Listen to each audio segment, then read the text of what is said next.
One day, James had to wait at the station till Edward and his train came in. This made him cross. Late again? Edward laughed, and James fumed away.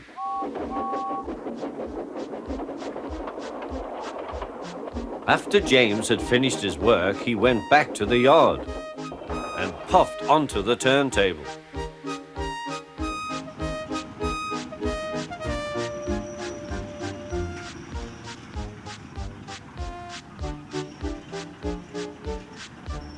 He was still feeling very bad-tempered.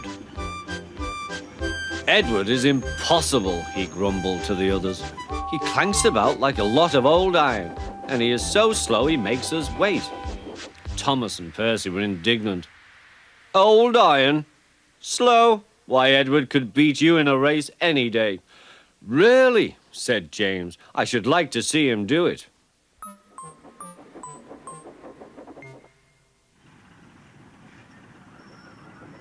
Next morning, James's driver was suddenly taken ill.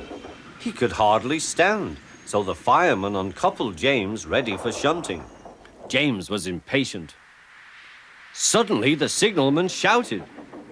There was James puffing away down the line. All traffic halted, he announced at last. Then he told the fireman what had happened. 2 boys were on James's footplate fiddling with the controls. Phew! They tumbled off and ran when James started. The signalman answered the telephone. Yes, he's here. Right. I'll tell him. The inspector's coming at once. He wants a shunter's pole and a coil of wire rope.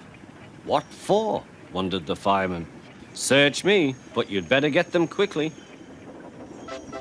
The fireman was ready when Edward arrived.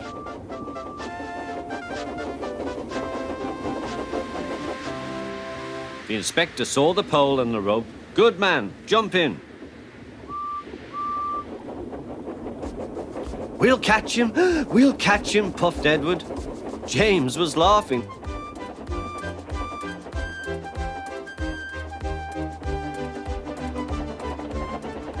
What a lark, he chuckled to himself. Suddenly, he was going faster and faster.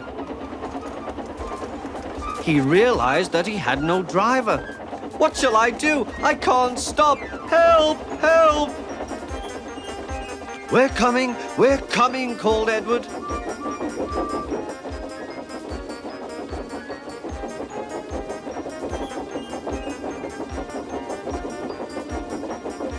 Edward was panting up behind with every ounce of steam he had. At last he caught up with James.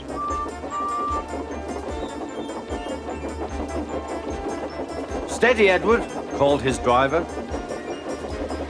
The inspector stood on Edward's front, holding a noose of rope in the crook of the shunter's pole. He was trying to slip it over James's buffer. The engine swayed and lurched. At last! Got him! He shouted. He pulled the noose tight. Gently braking, Edward's driver checked the engine's speed, and James's fireman scrambled across and took control. So the old iron caught you after all, chuckled Edward. I am sorry, whispered James.